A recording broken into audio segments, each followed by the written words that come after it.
vous invite.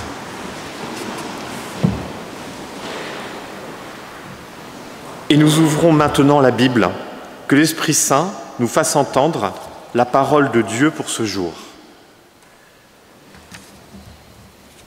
Et je vais chercher la Bible.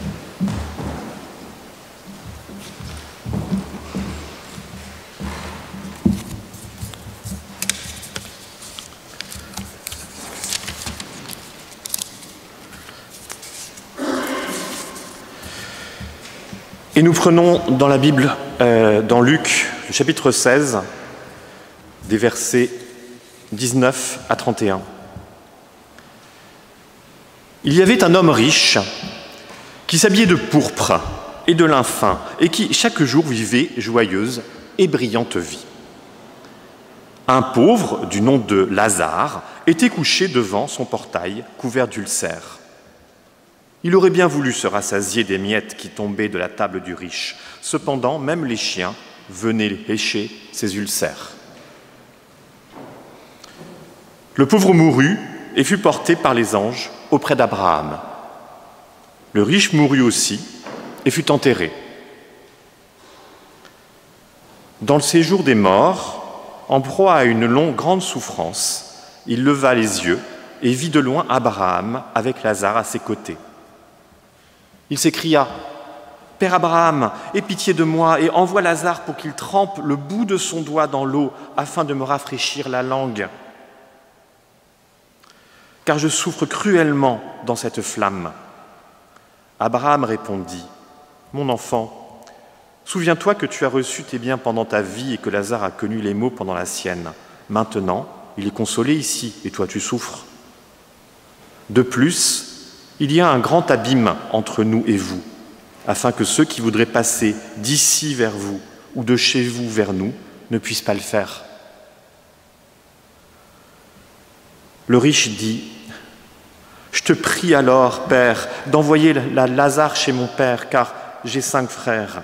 C'est pour qu'ils les avertissent, afin qu'ils n'aboutissent pas eux aussi dans ce lieu de souffrance. » Abraham lui répondit « Ils ont Moïse et les prophètes, qu'ils les écoutent. » Le riche dit « Non, Père Abraham, mais si quelqu'un vient de chez les morts vers eux, alors ils changeront d'attitude. » Abraham lui dit alors « S'ils n'écoutent pas Moïse et les prophètes, ils ne se laisseront pas persuader, même si quelqu'un ressuscite. » Seigneur, ta parole est vérité, sanctifie-nous par ta vérité. Et je propose de vous lever pour chanter ensemble le cantique 31-30. Le 31-30.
Chers amis, frères et sœurs,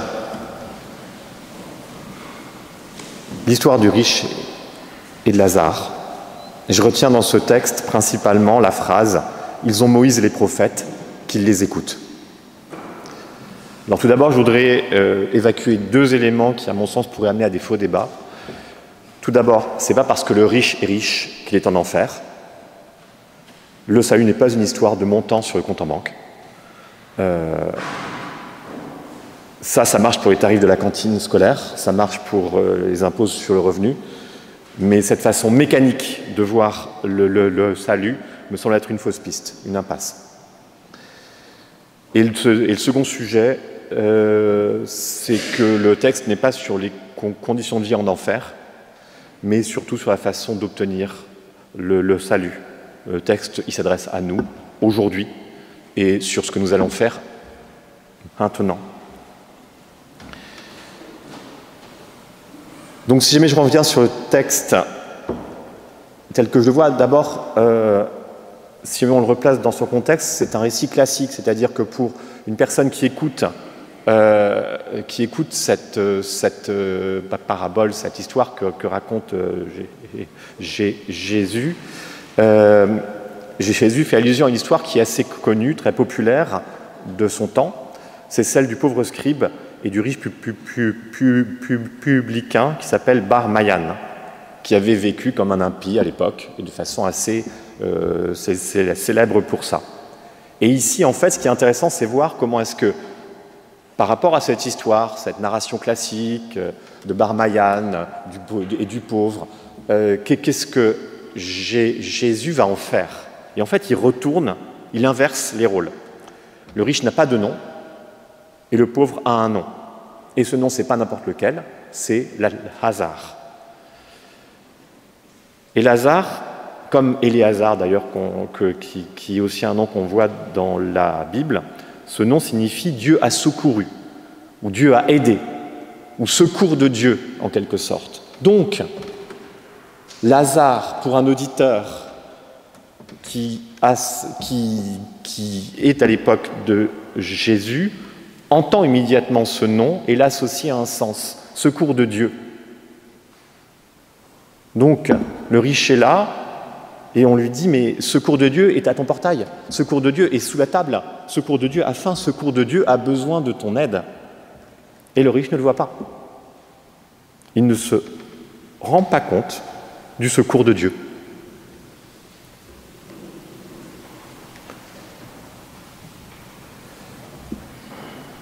Donc le sujet n'est pas que le riche... Le sujet, c'est que le riche, en fait, n'a pas vu ou pas souhaité voir l'autre et qu'il n'a pas souhaité avoir le secours de Dieu avec lui ou pour vivre. C'est un homme insouciant qui mène une joyeuse vie, qui ne fait pas attention aux autres, ni à Dieu, en fait, qui ne se rend pas compte des autres, qui n'en prend pas la responsabilité. Et c'est peut-être ça ce qu'on peut plus lui reprocher, au fond. C'est pas d'être riche, c'est d'avoir créé la distance, de ne pas avoir créé de lien aux autres, pas de lien avec Dieu, et peut-être pas, dans sa vie confortable, de lien avec lui-même.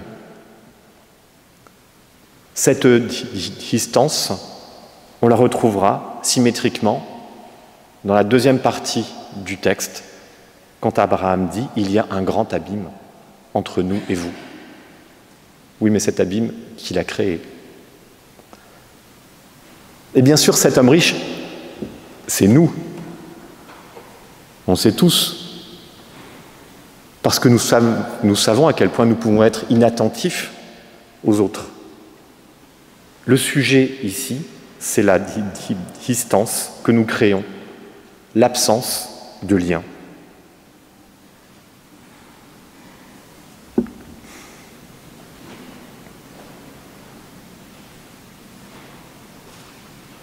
Quand le texte avance, que retenir de cet échange avec Abraham? Cet échange sur comment faire pour aider les autres ou être aidé soi-même en quelque sorte. D'abord, moi, ce que je retiens, c'est une chose finalement assez simple, mais en même temps assez profonde, c'est que la vie, c'est sérieux. Ce qu'on fait a un sens. Nos actions ont un sens, elles ont un effet sur nous-mêmes, sur les autres. Vivre sans lien sérieux avec les autres, c'est passer à côté de sa vie, c'est passer à côté de la responsabilité qu'on a sur le monde. La vie, c'est sérieux. Mais le texte ne reste pas sur cette constatation. Les paroles d'Abraham donnent un axe de réponse. Ils ont Moïse et les prophètes, dit-il. Oui, car nous avons Moïse et les prophètes. Nous avons à la fois une chance et une responsabilité. La chance, c'est que nous connaissons la Bible.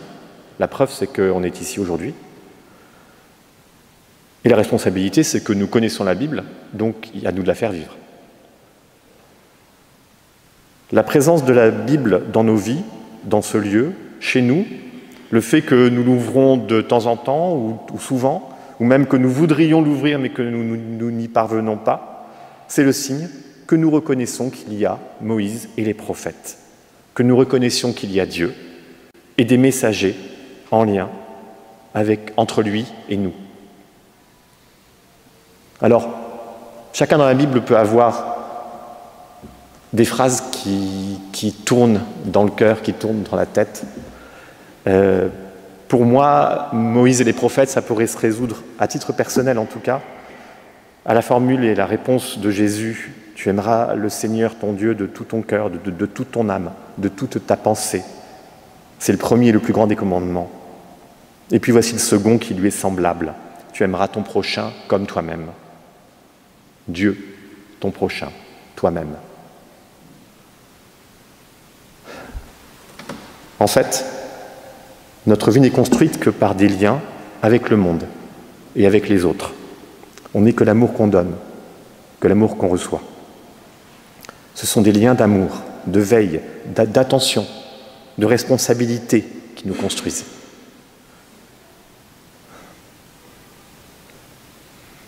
Je vous soumets une expression et une grille d'analyse du philosophe Abdenour Bidar. Il dit « J'invite à réparer ensemble le tissu déchiré du monde, à devenir les tisserandes et les tisserands d'une grande réparation du lien déchiré à la nature, mais aussi du lien à soi et du lien aux autres. » Réparer le tissu déchiré du monde. Le contre-exemple de l'homme riche, irresponsable et isolé nous pousse à revenir à ce que nous pourrions faire de mieux. Et le commandement de Jésus aide pour moi à le préciser. Il nous faut accepter ce lien. Je suis en lien avec toi. Cela veut dire que je reconnais l'amour qu'il nous lie, mais aussi la responsabilité dans cette relation et les actions que je dois faire pour nourrir ce lien. Dieu, ton prochain, toi-même.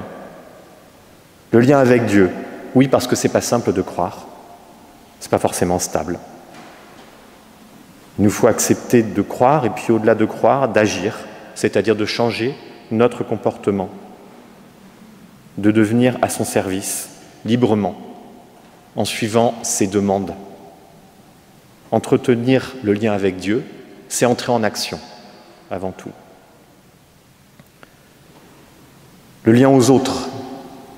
De même que nous devons veiller sur Dieu, nous devons veiller sur les autres, leur apporter ce qui est bon pour eux, sans s'écraser par rapport à leurs demandes absurdes, mais sans leur imposer notre bonne méthode.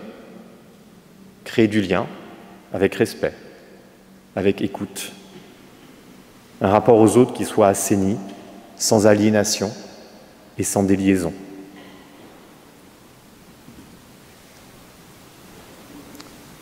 Le lien avec nous-mêmes, enfin.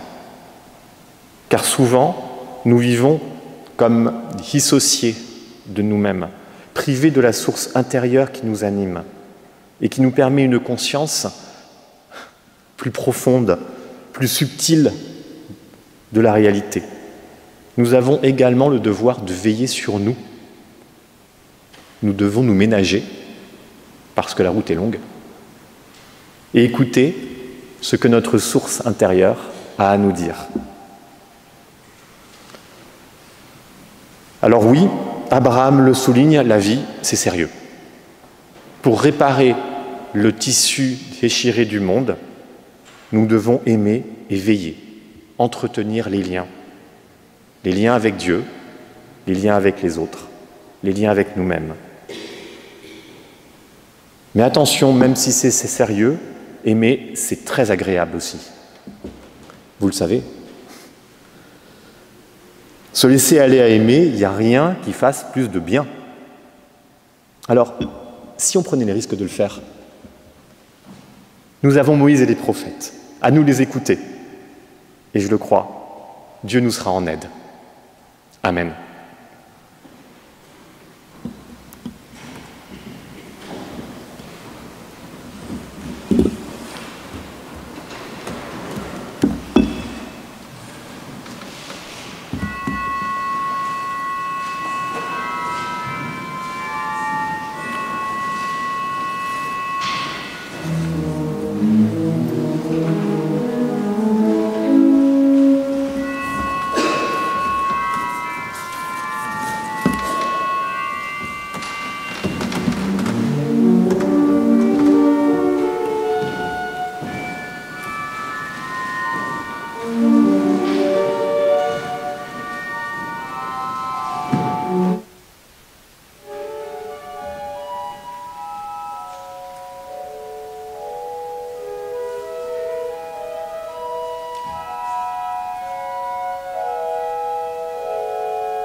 Je vous invite à vous lever pour chanter le cantique 14-9, les 2 strophes.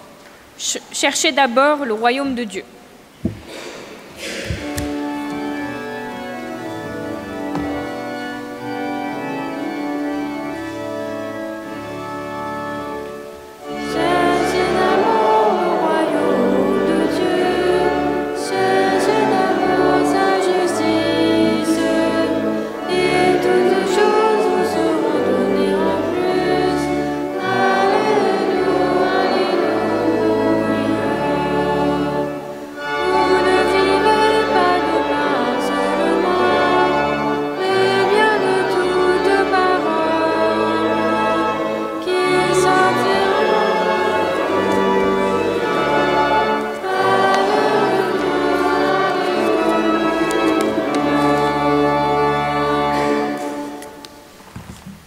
Nous restons debout pour la confession de foi. Nous sommes Église en ce lieu. Avec elle, nous affirmons notre foi. Nous croyons en Dieu, qui a créé le monde pour que nous le cultivions, et en célébrions la bonté et la beauté. Il est source de vie. Nous croyons en Dieu, qui a remis son pouvoir à Jésus le serviteur, mort et ressuscité pour le pardon et la liberté de tous les hommes. Il est le prix de notre vie.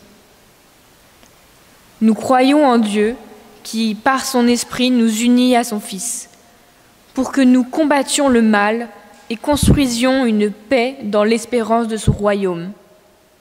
Il est le sens de notre vie. Amen. Nous prenons maintenant le chant spontané.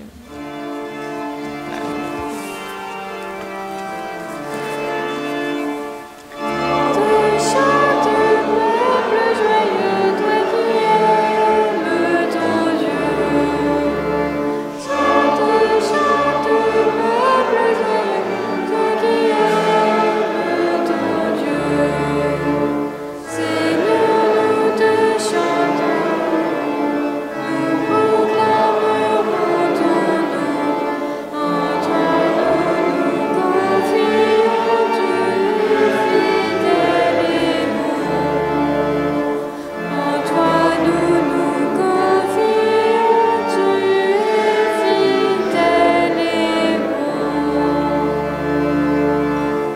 je vous invite à vous asseoir. Nous savons que Dieu donne tout gratuitement, que notre offrande soit l'expression de notre reconnaissance.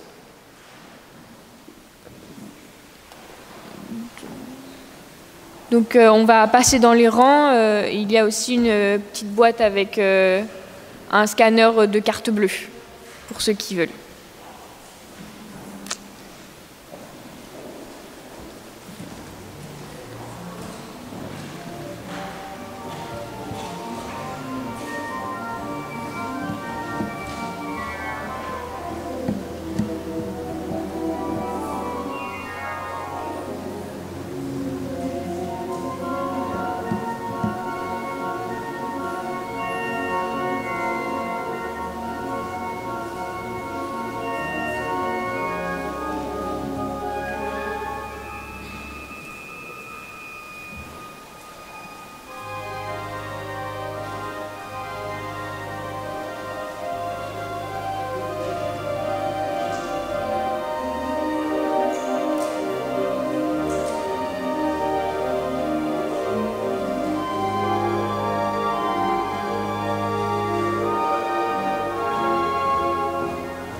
Nous nous unissons dans la prière. Père, ta parole nous a redit ton amour pour ce monde. Fais de nous une communauté plus fraternelle qui sache mieux partager et mieux accueillir. Aide-nous à porter celles et ceux qui souffrent, les malades, les endeuillés et les révoltés, celles et ceux qui te cherchent, celles et ceux qui ont des responsabilités et tentent de construire un monde plus juste. Accorde-nous d'être les témoins de ta fidélité et de ton amour. Nous te prions aussi pour l'Église universelle. Donne-lui sagesse et humilité lorsque sa place est reconnue. Force et courage dans la persécution. Réveille-la quand elle dort. Que le monde entier reconnaisse Jésus-Christ comme le Sauveur. Comme Jésus l'a enseigné à ses disciples, nous te disons: Notre Père, qui es aux cieux, que ton nom soit sanctifié, que ton règne vienne, que ta volonté soit faite sur la terre comme au ciel. Donne-nous aujourd'hui notre pain de ce jour. Pardonne-nous nos offenses, comme nous pardonnons aussi à ceux qui nous ont offensés. Ne nous soumets pas à la tentation, mais délivre-nous du mal, car c'est à toi qu'appartiennent le règne, la puissance et la gloire, les siècles des siècles. Amen.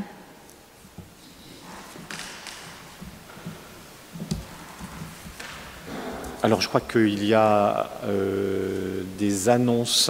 Alors, notre conseil presbytéral est en week-end de travail. Je crois qu'ils ont travaillé, ils étaient au Diaconesse à Versailles. Ils ont beaucoup travaillé. Et je pense qu'on pense déjà beaucoup à eux sur cette partie-là. Je crois qu'il y a également une seconde annonce de la part de Franklin, c'est ça ?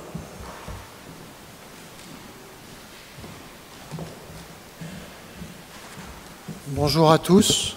Je remercie François Père de me laisser parler à cette annonce.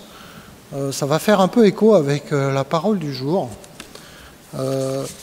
Moi, je suis de passage, mais pas tant de passage que ça, parce que je connais un de vos paroissiens, qui était un de mes collègues de bureau, et qui était chef scout chez vous. Ensuite, je suis protestant, et je suis de l'Étoile, et en ce moment, on va un peu dans tous les temples de Paris, dans le cadre du budget participatif de la mairie de Paris. Pourquoi? Parce qu'en fait, je suis administrateur d'une association protestante que vous connaissez peut-être, qui est l'association rue de Trévise dans le 9e, hein, où il y a eu cette explosion il y a 2 ans. À cet endroit-là, au 14 rue de Trévise, vous avez un foyer, un gymnase, un centre culturel que nous souhaitons rénover. Et on peut voter sur Internet. C'est une association protestante qui date de 1893, dans laquelle vous avez un terrain de basket, là où a été créé le basket en France, le premier match de basket. Donc c'est un gros projet de rénovation et dans le cadre du budget participatif de la mairie de Paris, on candidate et un seul clic pour apporter en fait 500 000 €. On m'a autorisé à dire ce montant parce que c'est pas rien. Et donc, je suis là pour vous demander un service, c'est de voter avant demain ou avant jeudi pour ce beau projet. Alors c'est assez simple, je vais vous dire, hein, dans la pratique, il faut aller sur le site, vous votez pour 4 projets dans Paris, 4 projets dans le 9e arrondissement. Dans celui-là, vous faites un coup de cœur, et les 3 autres, vous faites « je ne suis pas convaincu ». Et puis le tour est gagné, vous validez votre vote. L'année passée, pour vous dire, il nous a manqué 60 votes. 60 votes, c'est presque le nombre où on est tous là. Et alors pour ceux qui ne peuvent pas voter sur Internet, qui ne peuvent pas voter sur Internet, vous pouvez aller à la mairie du 9e. Donc moi je serai à la fin là avec mon épouse pour vous distribuer des tracts. Donc c'est un projet social, culturel et sportif. C'est les YMCA en fait. Il faut savoir que souvent les unionistes, les scouts se réunissaient là-bas dans une des salles. Voilà, c'est l'annonce que je voulais vous dire pour cette mobilisation. Ça a duré un peu, mais c'est important, je pense, pour nous tous. Merci beaucoup, et puis c'est un plaisir d'être avec vous.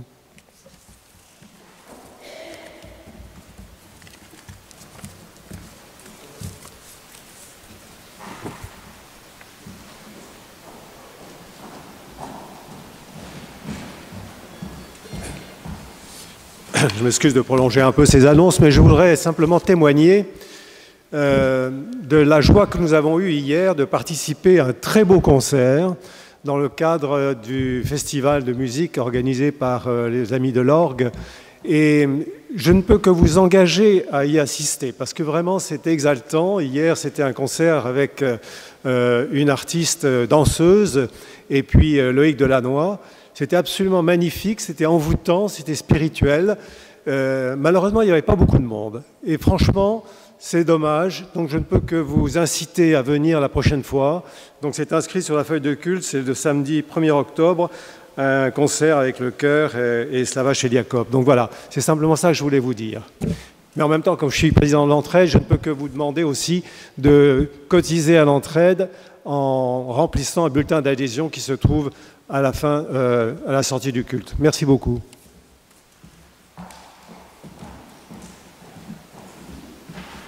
Ce qui est beau, c'est que même en temps de vacances pastorales, il y a une dynamique ici qui est absolument gigantesque. Il y a plein d'initiatives, des projets, et ça fait chaud au cœur de voir à quel point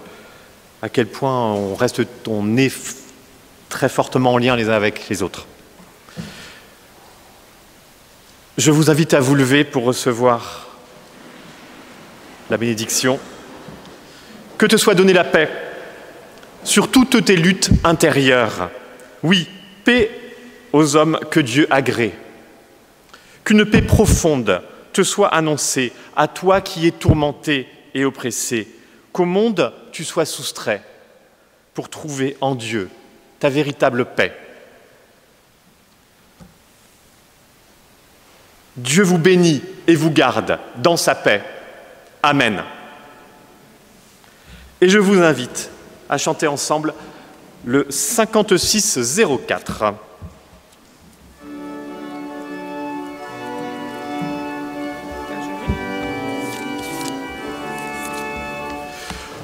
Pour cet immense bonheur, Alléluia, que tu as mis dans mon cœur, Alléluia.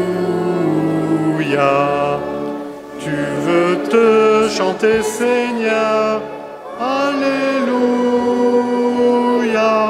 Oui, Jésus est mon sauveur, Alléluia. Je le redirai encore, Alléluia, que pour moi Jésus est mort, Alléluia.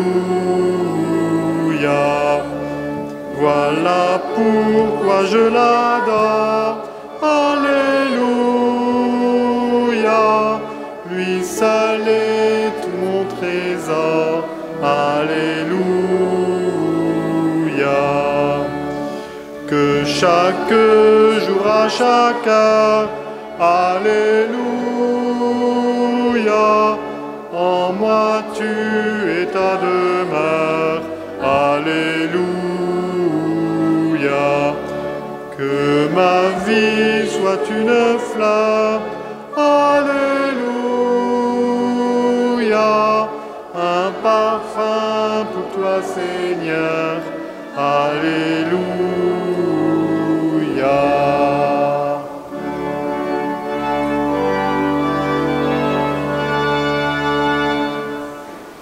Un bon dimanche.